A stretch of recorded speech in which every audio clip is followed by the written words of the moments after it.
আমি লিখে দিয়েছিলাম যে মাহবুবের বিরুদ্ধে প্রমাণ সহ আমি অফিসিয়ালি অভিযোগ দিলাম। নোয়াখালী অঞ্চলের সব কমিটি সে এককভাবে তার কথা অনুযায়ী দিতে বলেছে এবং উনি কমিটি দেওয়ার পর শুধু ওই জেলার উনি একটা কমিটি দিচ্ছে তার উপজেলায়, ওই উপজেলার যারা সেন্ট্রাল মেম্বার ছিল যেমন রাকিব ছিল, তারপরে আমাদের মিনহাজ ভাই ছিল, এই মিনহাজ ভাইকে কি পরিমাণ নির্যাতন কি পরিমাণ কষ্ট যে সে দিছে, এই মাহবুব অপমান করছে বলার মতো না। ওখানে আরো বলি এই যে রেড ক্রিসেন্টের কমিটি, সেখানে সে জামাত শিবির এনসিপির লোকজনকেও সে মাইনাস করছে, সে তার নিজের লোকজনকে বসাইছে, টাকা খাইয়া বসাইছে, প্রমাণ আমি প্রতিটা কথার প্রমাণ আছে। দেখেন পরে আমি বললাম যে উনি ওইখানে একটা জেলার সেন্ট্রাল মেম্বারদের উনি যারা ছিল, আমার তো দায়িত্ব ছিল, আমি অঞ্চল তত্ত্বাবধায়ক ছিলাম নোয়াখালী 3 জেলার, আমি লক্ষ্মীপুরের সেন্ট্রাল মেম্বার যারা আছে তাদের কাছ থেকে জাস্ট শেয়ার করে অনুমতি না মানে একটা জাস্ট তাদেরকে জানানো যে ভাই কমিটিটা হচ্ছে আপনারা অবগত থাকেন, এইটা করাই সে আমাকে শেয়ার করায় উনি আমাকে গালাগালি করেছে এবং হুমকি দিয়েছে এবং ওই অঞ্চলে উনার হুমকি এবং খারাপ ব্যবহারের কারণে আমি কোনো কমিটি দিতে পারি নাই। দেখেন আমি রেকর্ডটা এবার শুনে আরি, দেখেন আপনারা শুনেন, প্রমাণ সহ শুনেন, যারা দেখতেছেন একটু শেয়ার করে দেন, মানুষের এগুলো জানার দরকার আছে কিভাবে এই জুলাইকে বিক্রি করে দিয়ে গাদ্দারি করে তারা ধ্বংস করেছে। দেখেন শুনেন।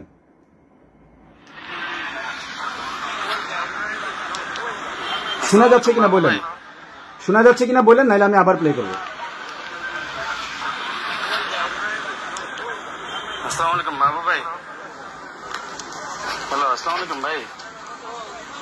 আমি আপনার বলছি কমিটি কিন্তু আপনারা এখানে গণতন্ত্র চোদাইতে বলছি, বলতে দিচ্ছেন আপনারা আবার এটা গ্রুপে দিয়ে মতামত দিতে বলছে কে ভাই? আমারে তো এটা নিয়ে বারবার ঝামেলার মধ্যে ফেলাইছে। আপনার কমিটি দেওয়ার দরকার নেই, আপনার কোনো কমিটি দেওয়ার দরকার নেই।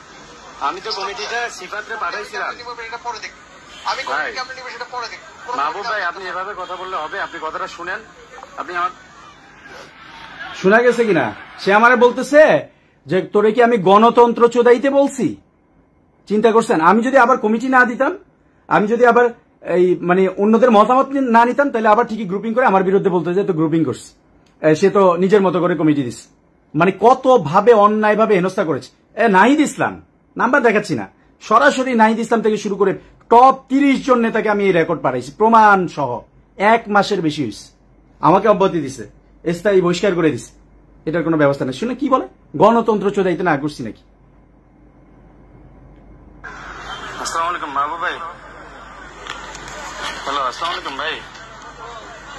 আমি আপনারা বলছি কমিটি কিন্তু আপনারা এখানে গণতন্ত্র চোদাইতে বলছি, বলতে দিচ্ছেন আপনারা আবার এটা গ্রুপে দিয়ে মতামত দিতে বলছে কে ভাই? আমারে তো এটা নিয়ে বারবার ঝামেলার মধ্যে ফেলাইছে। আপনার কমিটি দেওয়ার দরকার নেই, আপনার কোনো কমিটি দেওয়ার দরকার নেই। আমি তো কমিটিটা সিফাতরে পাঠাইছিলাম। এটা পরে দেখ, আমি কমিটি আপনি নিবেন সেটা পরে দেখ।